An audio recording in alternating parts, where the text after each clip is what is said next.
नमस्कार दोस्तों, मैं प्रशांत आप सभी दोस्तों का स्वागत करता हूं आपके अपने चैनल पर। तो जैसा कि आपको पता होगा कि हम प्रीवियस ईयर क्वेश्चन कर रहे हैं जो कि यूपी डब्ल्यूएससी के जीएस सब्जेक्ट का है, जिसमें हमने आज से पहले 26 क्लासेस कर चुके हैं, जिसमें हम डेली 15 क्वेश्चन करते हैं और लगभग 10-12 मिनट का वीडियो का ड्यूरेशन होता है। ठीक है, कोई मित्र अगर प्रीवियस वीडियोस को नहीं देखे हैं, आज से पहले की जो 26 वीडियो हैं उनको नहीं देखे हैं, तो आप जाके देख सकते हैं। हमारे चैनल पर प्लेलिस्ट बना हुआ है UP WSC previous year question के नाम से, वहां से जाके आपको सारे वीडियोस को देख लेना है। ठीक है, अभी हम जो क्वेश्चन करा रहे हैं 2023 में जो पेपर हुए हैं यूपी डब्ल्यूएससी के, उनके प्रीवियस ईयर क्वेश्चन करा रहे हैं। ठीक है, इसको जब ये खत्म हो जाएगा उसके बाद हम शुरू करेंगे इतिहास का अलग, भूगोल का अलग, मतलब अलग अलग सब्जेक्ट वाइज हम प्रीवियस ईयर क्वेश्चन जो 2015 से लेके और वर्तमान एग्जाम जो वर्तमान 2023 तक आए हुए हैं उनको हम कराना शुरू करेंगे। अब 2023 के पहले जो एग्जाम हुए हैं उनको हम कराना शुरू करेंगे, लेकिन अभी जो हमारी क्लास जो 15-20-25 क्लासेस हुई हैं, इसमें हम कराए हुए हैं 2023 में जो भी पेपर हुए हैं उनके प्रीवियस ईयर क्वेश्चन, जैसे कंबाइंड टेक्निकल हुआ, वीडियो हुआ, जूनियर असिस्टेंट हुआ,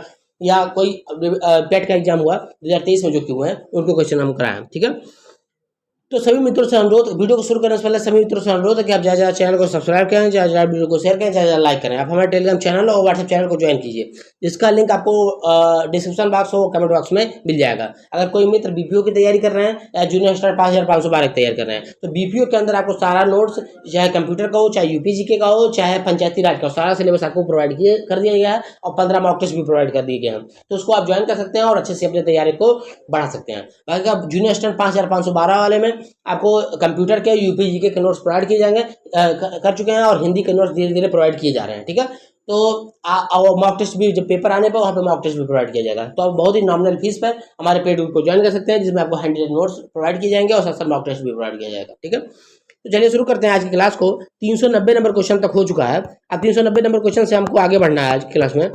तो 15 क्वेश्चन को आज क्लास के 15 क्वेश्चन को देखते हैं। तो हम इसमें देखिए 2023 में जो पेपर हुए हैं उनके क्वेश्चन करा रहे हैं, तो हम इसमें मतलब कि जो करंट के क्वेश्चन है उनको भी करा दे रहे हैं, जल्दी जल्दी उसको करा दे रहे हैं, आप लोग उसको भी देख लेंगे। ठीक है,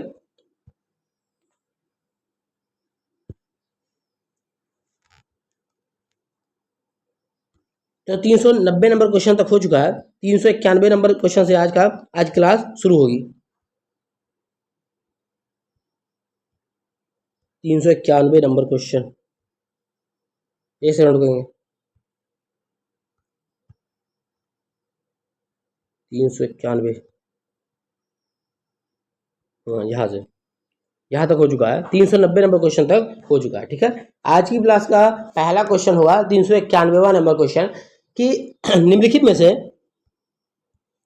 में से किस संगठन को अतिरिक्त 1100 यह पीओ किसान उत्पाद संगठन बनाने की जिम्मेदारी दी गई है? भारतीय रिजर्व बैंक, राष्ट्रीय सहकारी विकास निगम, कृषि और किसान कल्याण मंत्रालय, भारतीय किसान कृषि अनुसंधान परिषद। तो किसको दिया गया है? राष्ट्रीय सहकारी विकास निगम को दिया गया है। ठीक है, प्रधानमंत्री नरेंद्र मोदी के सरकार के से समृद्धि के विजन को साकार करने के लिए सहकारी क्षेत्र में 1100 नए किसान उत्पादक संगठन बनाने का निर्णय लिया गया है। इसका निर्माण राष्ट्रीय सहकारी विकास निगम द्वारा किया जाएगा। ठीक है, क्वेश्चन नंबर 392, अंतर्राष्ट्रीय संग्रहालय एक्सपो 2023 का विषय क्या है?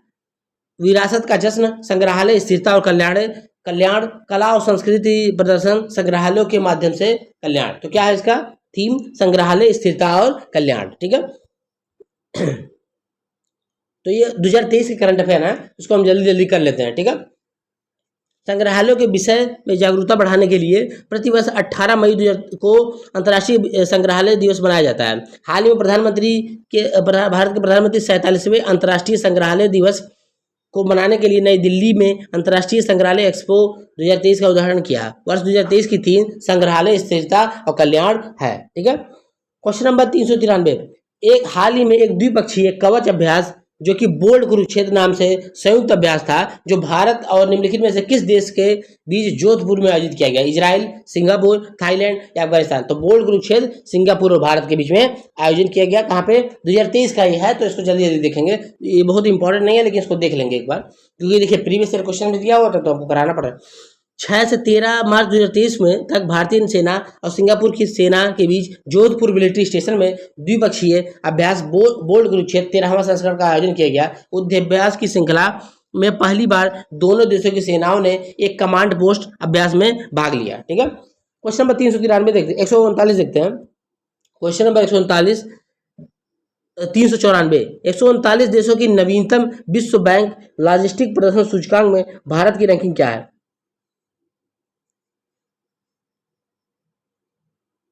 तो देखिए इसका करने का कोई मतलब नहीं है। देखिए प्रीवियस ईयर क्वेश्चंस हैं, इसको एक बार हम देखते हैं। भारत का सबसे बड़ा टर्मिनल एक्सपोजर तो 2023 का क्वेश्चन है। एक्वारीन 2023 का क्वेश्चन है, तो देश के पेपर का क्वेश्चन 23 का ही होगा ही। तो अगर इसको हम छोड़ भी सकते हैं, ठीक है, इसको हम छोड़ भी सकते हैं। एक बार हम देख लेते हैं कितने क्वेश्चन है। ये सब सब सब करंट अफेयर क्वेश्चन है, जो कि 2023 का करंट अफेयर है। तो आपके पेपर में जब आएगा तो 2023 का करंट अफेयर तो आएगा नहीं, तो इसको पढ़ने का कोई मतलब नहीं। एक सेकेंड। भूपेन हजारिका सेतु, कितने क्वेश्चन है लगभग इसमें? लगभग 441, 443, 444, 400, सब ये करंट अफेयर क्वेश्चन है। भारतीय मूल के लियो बराड 2022 के क्वेश्चन दिए हुए हैं इसमें।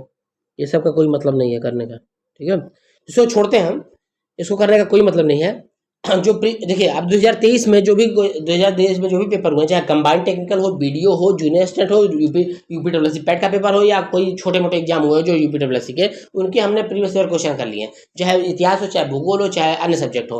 बाकी का जो करंट अफेयर के क्वेश्चन थे उसको हमने छोड़ दिया, क्योंकि 2022 और 23 के करंट अफेयर का पढ़ने का कोई मतलब नहीं है। क्योंकि आपका पेपर होगा 2024 में होगा, तो आपको 2024 का जब भी पेपर हो उससे 1 साल पहले का करंट अफेयर आपको पढ़ना चाहिए, ठीक है। तो अभी कोई भी पेपर यूपीडब्ल्यूएससी का शुरू होगा वो दिसंबर से पहले होगा नहीं, तो आपको जनवरी 2024 से करंट अफेयर पढ़ना शुरू करना है, ठीक है।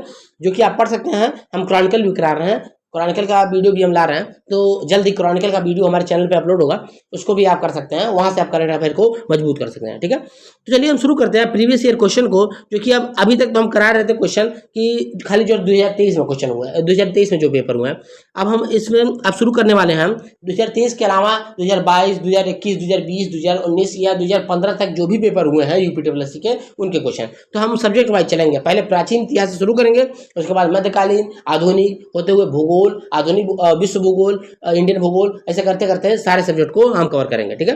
तो चलिए नेक्स्ट 15 क्वेश्चन को हम यहाँ से देखते हैं, ठीक है। प्राचीन इतिहास के 15 क्वेश्चन, ठीक है। तो सिंधु घाटी सभ्यता से शुरू करेंगे।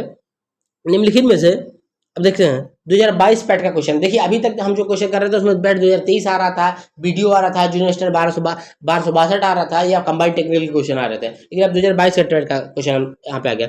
निम्नलिखित में से किस युग में तांबे की पहली बार उपयोग किया गया था? मध्य पाषाण युग, ताम्र पाषाण युग, पूरा पाषाण युग, या नव पाषाण युग? तो किसमें किया गया था? ताम्र पाषाण युग में सबसे पहले तांबे का उपयोग किया गया था। ताम्र पाषाण युग में युग नव पाषाण युग के बाद शुरू होता है। यह लगभग 2000 ईसा पूर्व से 1500 ईसा पूर्व के आसपास कांस्य युग का एक ही भाग माना जाता है।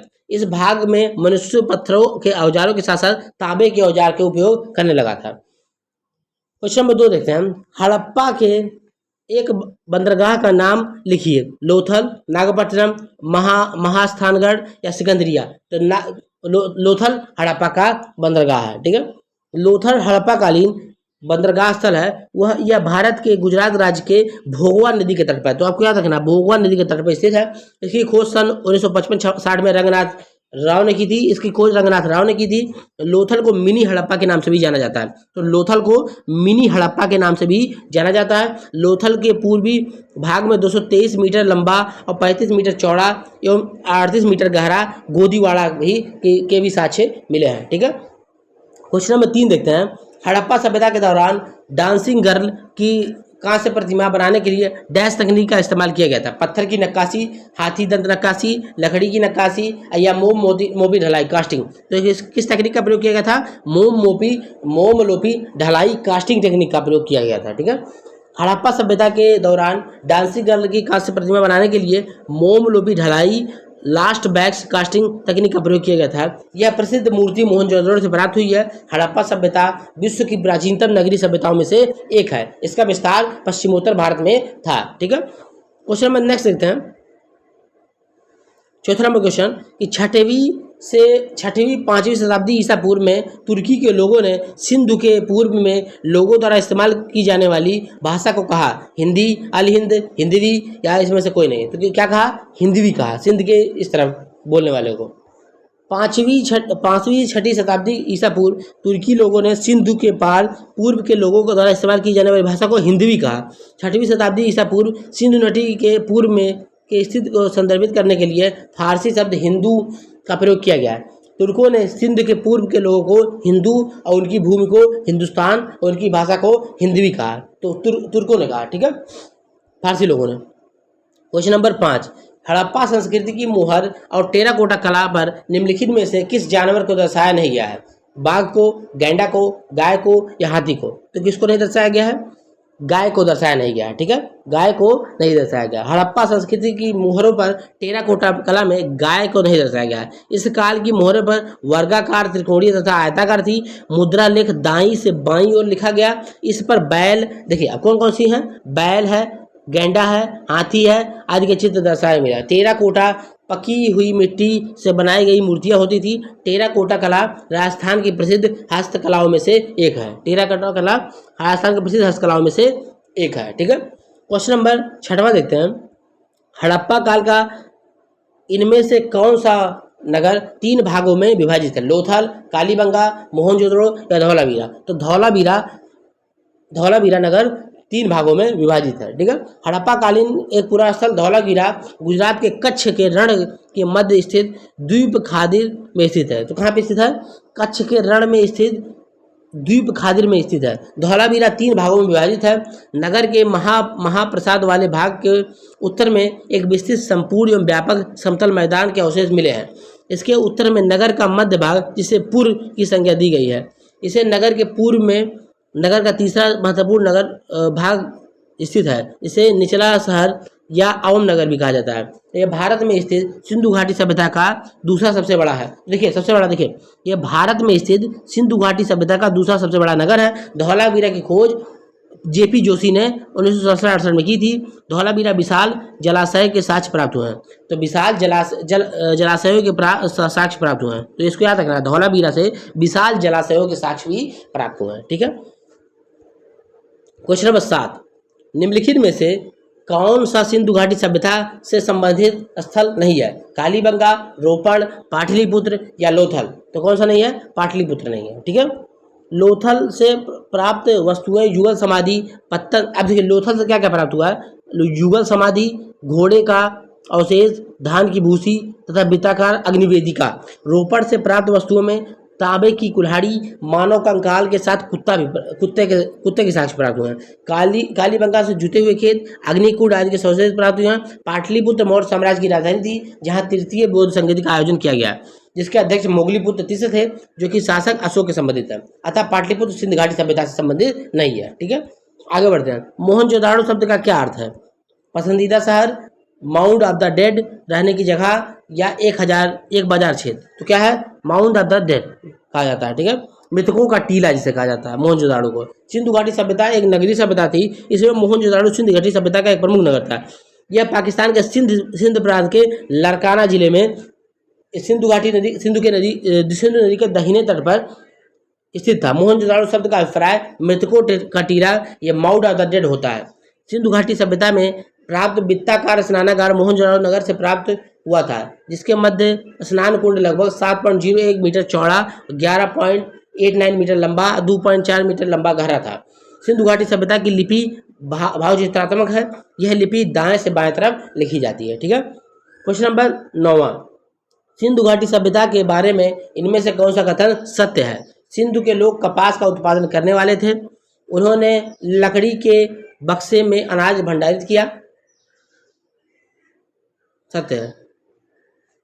तो ये भी गलत है, ये भी गलत है, तो कपास का उत्पादन वो करते थे, ठीक है, पहला वाला सही है। मोहनजोदाड़ो एवं अन्य स्थलों में पाए गए सूती वस्त्रों के रेशों से इस बात की पता चलता है कि कपास की खेती भी की जाती थी। इस सभ्यता के परिपक्वता के चरण से कम 2000 वर्ष पूर्व मेहरगढ़पुरा स्थल में कपास का अवशेष प्राप्त हुआ है। सर्वप्रथम यहीं के निवासियों ने कपास की खेती प्रारंभ की। ऐतिहासिक काल में मेसोपोटामिया में कपास के लिए सिंधु शब्द का प्रयोग किया जाने लगा तथा यूनानियों ने इन्हें सिंडन कहा। सिंधु का ही रूपांतरित है। हड़प्पाई लोगों को कुल 9 फसलें ज्ञात थी। तो देखिए हड़प्पाई लोगों को कितनी फसलें ज्ञात थी? 9 फसलें ज्ञात थी। गेहूं की 3 किस्में, जौ की 2 किस्में, कपास, खजूर, तरबूज, मटर, राई, सरसों और तिल। तो कौन कौन सी फसलें ज्ञात थी? गेहूं की 3 किस्में, जौ की 2 किस्में, कपास, खजूर, तरबूज, मटर, राई, सरसों और तिल। हड़प्पाई लोगों को ये फसलें ज्ञात थी। सिंधु सभ्यता के लोग अनाज को रखने के लिए मिट्टी से बने बड़े बर्तनों का प्रयोग करते थे। पश्चिम बंगाल में सिंधु घाटी सभ्यता के प्रमाण नहीं मिले।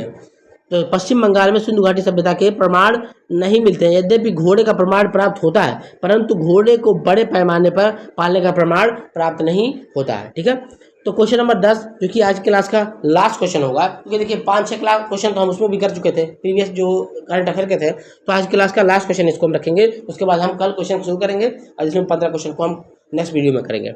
हड़प्पा सभ्यता के एक हिस्से लोथल की खुदाई की खोज किसने की? दयाराम साहनी, राखाल दास बनर्जी, एच.एस. राव, आर.एस. भट्ट विश्व ने। तो किसने की थी इसकी खुदाई? हड़प्पा की खुदाई किसने की थी? तो हड़प्पा की खुदाई किसने की थी? दयाराम साहनी, आर.एस. राव ने की थी। आर.एस. राव ने हड़प्पा सभ्यता के एक हिस्से लोथल की खुदाई आर.एस. राव ने की थी। ग्राम विकास अधिकारी 2018 में पूछा गया था ये क्वेश्चन। ठीक है। लोथल सैंधव सभ्यता का एक प्रमुख स्थल है। लोथल का टीला अहमदाबाद जिले के सरगावल नामक ग्राम में भोगवा नदी के तट पर स्थित है। 1955 से 60 के मध्य एस.एस. राव ने निर्देशन में वहां खुदाई की गई। यहाँ के नगर 2 भागों में विभाजित थे, दुर्ग और निचला भाग। संपूर्ण बस्ती एक ही प्राचीर में घिरी थी। लोथल का मनका बनाने की कारखाना, गोदीवाड़ा, धान के साक्ष्य, अग्निकुंड के साक्ष्य भी प्राप्त हुए। ठीक है, एक क्वेश्चन और है तो उसको कर लेते हैं, तो फिर ये मतलब सिंधु घाटी सभ्यता का खत्म हो जाएगा। तो कल से हम वैदिक सभ्यता से शुरू करेंगे। ठीक है, क्वेश्चन नंबर 11वां, सिंधु सभ्यता में घोड़े की अस्थियां का अवशेष कहाँ से प्राप्त हुआ? बनावली, सुरकंगडोर, चंदहुड्रो या सुरकोटदा। तो कहाँ से प्राप्त हुआ? सुरकोटदा से। लोअर विशेष से पूछा हुआ है क्वेश्चन, सुरकोटदा से प्राप्त हुआ है सिंधु सभ्यता में घोड़े की अस्थियों के साक्ष्य। सुरकोटदा गुजरात के कच्छ जिले में स्थित है। कच्छ जिले में स्थित है। यहाँ से घोड़े की अस्थियों एवं कब्रा गाह के अवशेष प्राप्त हुए हैं। सुरकोटदा से समाधान की एक नई विधि कलश समाधान का उदाहरण भी प्राप्त हुआ है। ठीक है, तो कलश समाधान का भी कहाँ से प्राप्त हुआ है? सुरकोटदा से प्राप्त हुआ है। लोथल से घोड़ों की लघु मृण मूर्तियां के अवशेष भी प्राप्त हुए हैं। लघु मृण मूर्तियां भी लोथल से प्राप्त हुई हैं। ठीक है, तो हम शुरू कर दिए हैं प्रीवियस ईयर क्वेश्चंस को, जो कि देखिए अभी तक तो हम 2023 के क्वेश्चन कर रहे थे। अब हम पार्ट वाइज करेंगे। 2015, 2016, 17, 18, 19, 20, 21, 22 जो भी पेपर हुए हैं यूपीडब्ल्यूएससी के, उनमें जो क्वेश्चन आए हुए हैं, अब इतिहास का अलग, भूगोल का अलग और अलग अलग जो सब्जेक्ट हैं अलग अलग उसके क्वेश्चन आपको देखने को मिलेंगे। अभी तक जो हम क्वेश्चन किए हैं 25 क्लासों या 26 क्लासों में, वो 2023 के प्रीवियस ईयर क्वेश्चन थे जो कि 2023 के पेपर में आए हुए थे। ठीक है, तो आपको क्लास कैसा लगा? अब जरा कमेंट बॉक्स में कमेंट करके बताएंगे। जरा वीडियो को शेयर करेंगे, जरा वीडियो को लाइक करेंगे, जरा चैनल को हमारे सब्सक्राइब करेंगे। अगर कोई मित्र प्रीवियस वीडियो को नहीं देखे तो जाके देख सकते हैं हमारे यूट्यूब चैनल पर। यूपीडब्ल्यूएससी प्रीवियस ईयर क्वेश्चन के नाम से दिया गया। कोई मित्र करंट अफेयर पढ़ना चाहते हैं तो जल्दी हमारा क्रॉनिकल का वीडियो आने वाला है, तो आप उसको देख सकते हैं करंट अफेयर की तैयारी के लिए। ठीक है, क्रॉनिकल को अच्छे से पढ़ सकते हैं, हम पढ़ाए हुए हैं। जल्दी वीडियो अपलोड होगा चैनल पर। ठीक है, अगर कोई मेरे टेलीग्राम चैनल और व्हाट्सएप चैनल को नहीं ज्वाइन किया तो उसको जरूर ज्वाइन कीजिए। कोई भी इन्फॉर्मेशन आता है सबसे पहले आपको यूट्यूब टेलीग्राम चैनल और व्हाट्सएप चैनल पर प्रोवाइड किया जाता है। अगर कोई मित्र हमारे बीपीओ का यूपीडब्ल्यूएससी जूनियर स्टूडेंट 5512 की तैयारी कर रहा है तो उसका अगर बैच ज्वाइन करना चाहता है तो बहुत नॉमिनल फीस पे आपको हाइलाइटेड नोट्स साथ साथ मॉक टेस्ट प्रोवाइड किए जाएंगे, उसको आप ज्वाइन कर सकते हैं, जिसका सारा डिटेल आपको हमारे टेलीग्राम चैनल और व्हाट्सएप चैनल पर प्रोवाइड हो जाएगा। ठीक है, तो चलिए मिलते हैं नेक्स्ट 15 क्वेश्चन के साथ नेक्स्ट क्लास में। धन्यवाद।